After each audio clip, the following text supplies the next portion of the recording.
Hey, are you Fischer, the New York City broker? Yes, sir. Can I give you a tour of the new way to Korean barbecue? I love Korean food, so I'm pumped for this.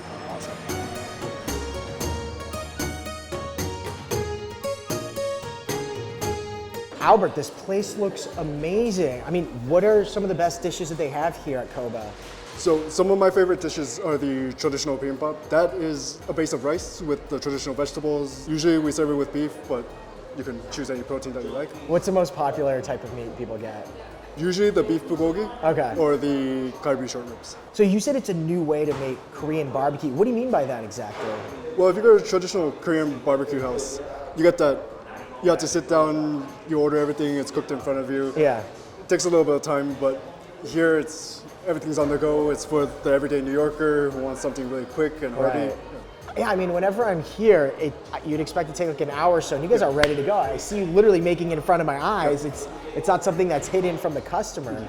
Was that specifically designed to be that way? Yeah, so you got like Chipotle for Mexican cuisine, you got Koba for Mediterranean, but why not have something for Korean? I know, it's such an ideal location too, right off the subway line on Fulton Street. Would I be able to try some of the food? Of course, we got you covered. Awesome, let's do it. I'm excited. Oh, all right.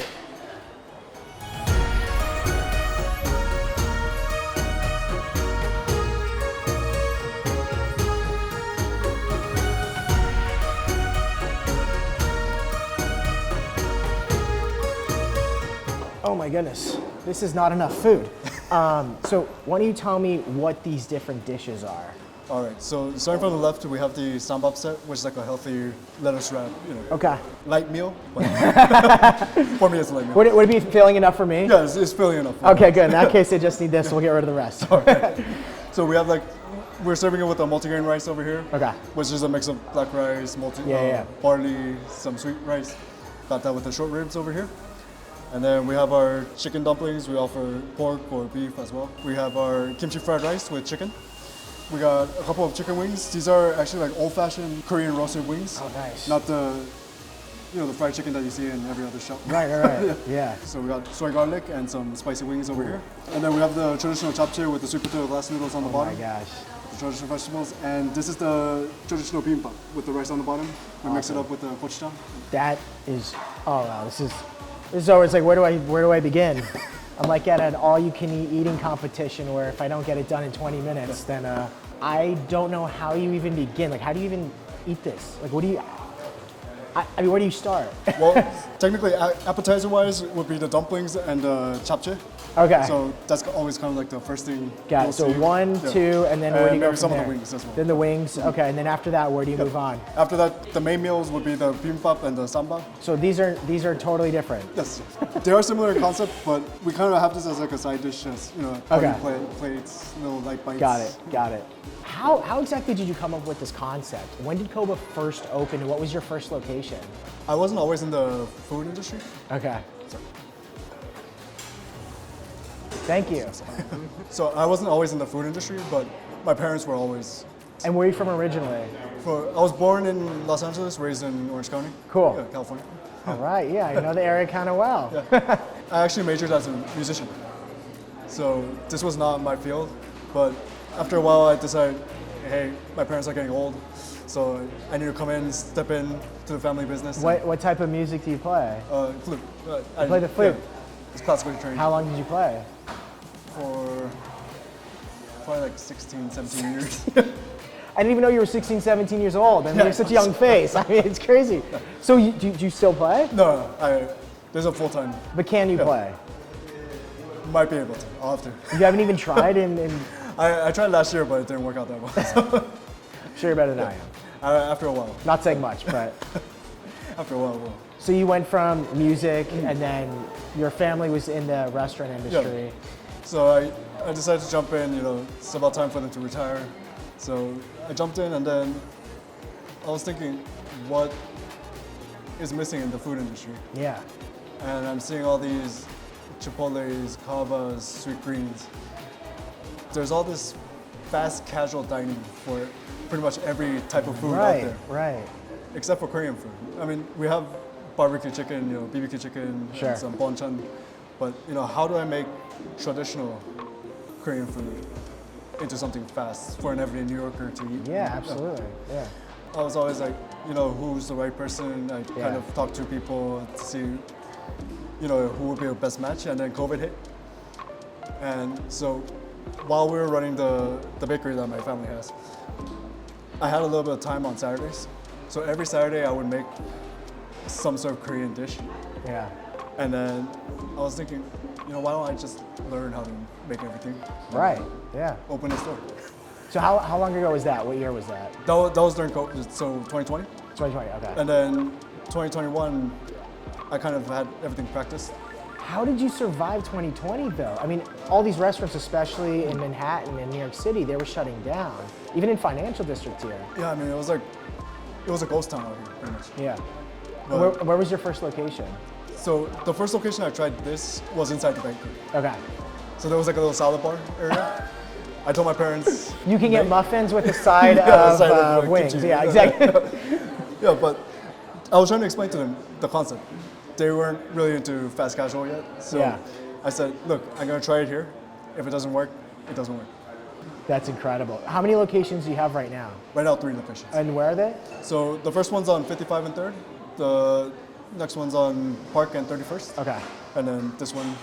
Cool. Which one's your favorite? My favorite? I mean, they're all my babies. But the middle child's forgotten about, right? Yeah, the middle child, we kind of let it slip. But Did you ever think that this would come to fruition? Obviously, you're thinking about it, on Saturdays, you're spending time making dishes, but not having a chef, COVID, did you think it was actually going to happen? So that was like my little safety bubble. Right. Inside the bakery. If it doesn't work, it doesn't work. We can make it a salad bar again. Yeah. But everyone that tried it just kept coming back and saying, how much they loved it. And a lot of these guys from that salad bar been So working they were with you at the salad bar? They were with me. Yes. And when I was opening my first location, I was like, you know what? I have to take these guys with me. I know they were my parents' team and staff over there. Yeah. I was like, you know what? I'm taking a couple of these guys. They've been working so hard with me. Where are your parents now? They're supposed to be retired, but they're still working. Are they in New York or are they in California? No, they're in New York. Okay. My dad still goes to the grocery store like every day, picking up ingredients for us. My mom's always coming, trying all the food. So is this a specific type of Korean food, like a certain region, or? So both of my parents, their families are from southwest of Korea. Okay. Which is where all the traditional Korean dishes began. It's like jeonju and all that kind of thing. The main things you see today, like the bibimbap and the japchae and everything, originated from that area. So it has like a deeper flavor. Okay.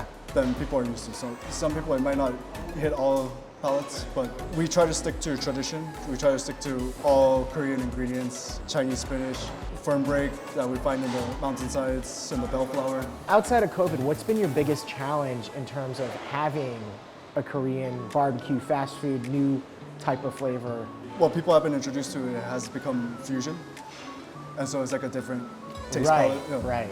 So I'm trying to stick to our guns and say, hey, this is the way it was prepared a long time ago. So if somebody who is born in Korea and they know traditional Korean food, can they tell that this is traditional? Yeah, when I'm reading like the reviews, if you see somebody that wrote in Korean, they were thinking it would be like some fusion restaurant. Right. But they tried the food and then it transported them back to their home. So Donna, you hear that? You're gonna have to try this and you have to let me know if this is authentic Korean food.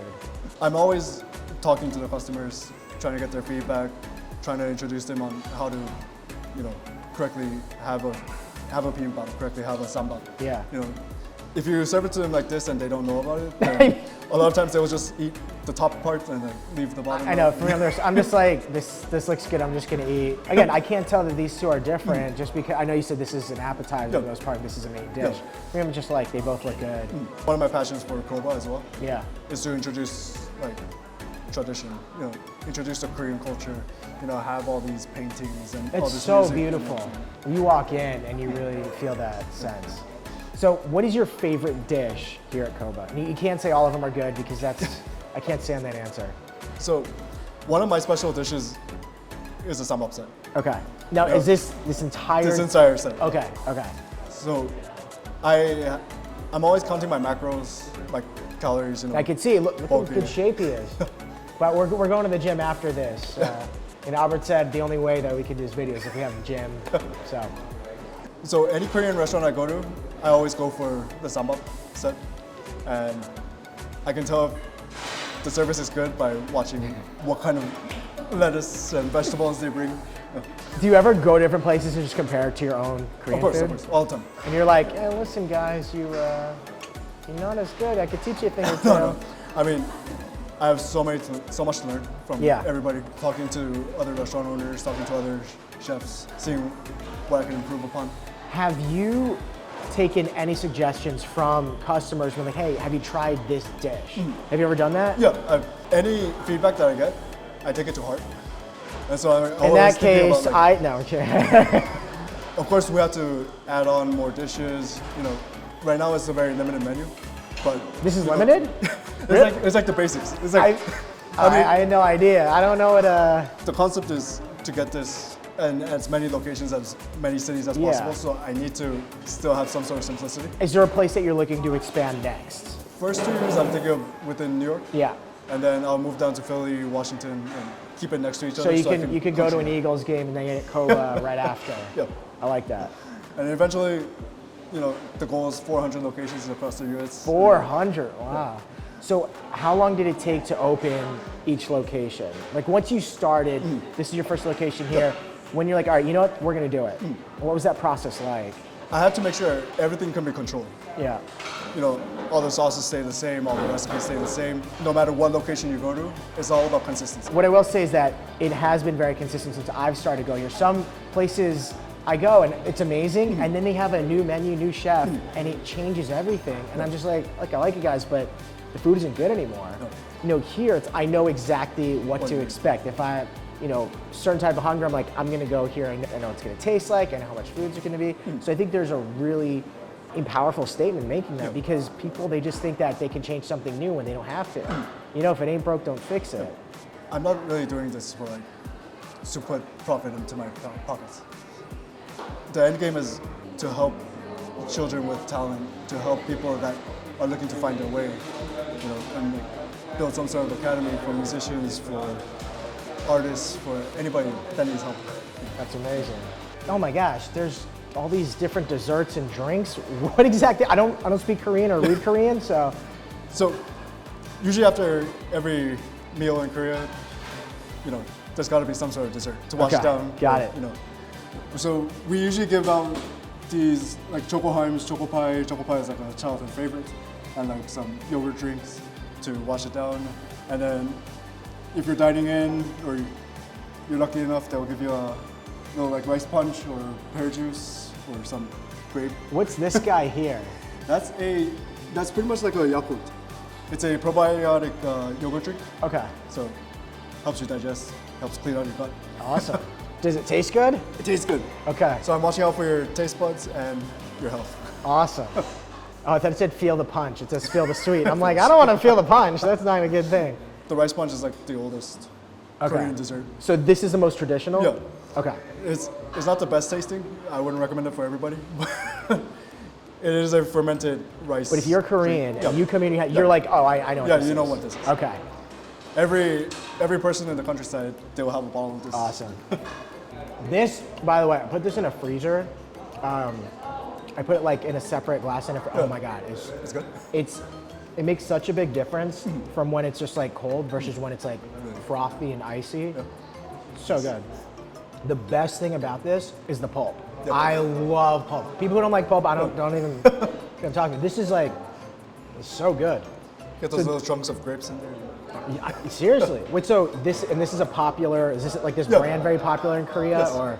Actually, Lotte is one of the biggest Korean food producers. Oh my gosh. This is very addicting.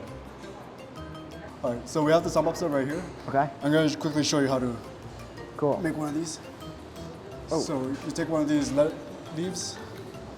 We usually use red leaf lettuce. And then I'll take some rice, throw it in there, Okay. and then take a piece of protein, put that in there. So pretty much everything that goes over here This garlic looks so good. So one of these. If I can fish one of these out. Okay. Add a little sauce. And wrap it up. And if you want to impress Korean moms, you take it all in one bite. Excuse me, are you Korean by any chance? Are you a Korean mom by any chance? So we got this. I don't know. Oh yeah, the rice.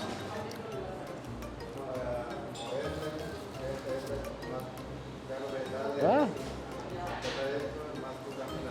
Okay. This texture is awesome.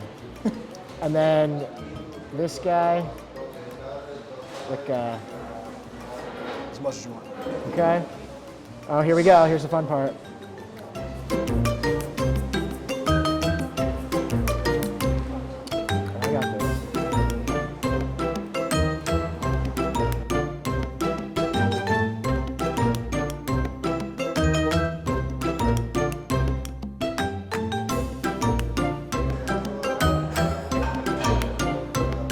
Okay. What's in the sauce? So the sauce is a soybean paste Okay. with some scallions, onions. All right, here we go. I gotta impress the Korean moms. Okay.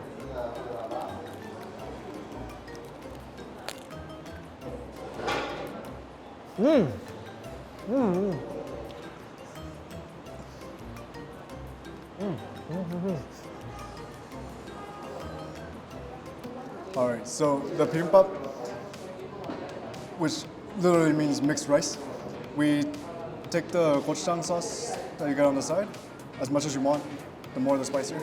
Mix up all the vegetables and all the protein in there, mash up the egg as well. For me, it's easier with the chopstick because it's more sturdier. Oh, looks so good. All right, so.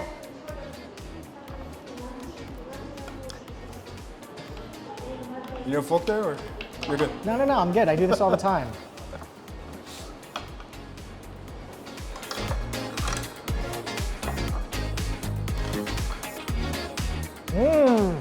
Wow. You good? Oh, it's really good.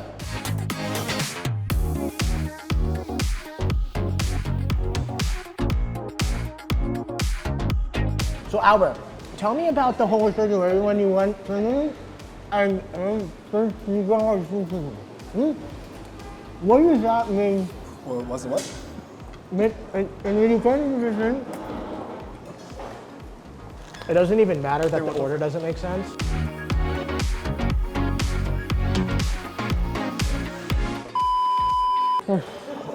Oh my goodness. Albert, thanks for having me. I appreciate it, but I cannot physically eat anymore. I'm stuffed. You have room for dessert? No, I can't. Ugh, fine. This is like the third. Ugh.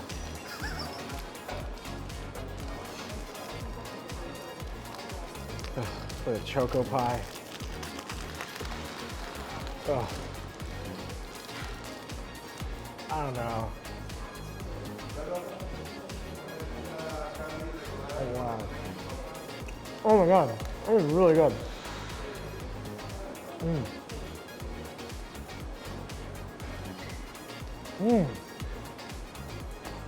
Damn. Oh, no stomach. There's always room for choco pie. I mean, in this case.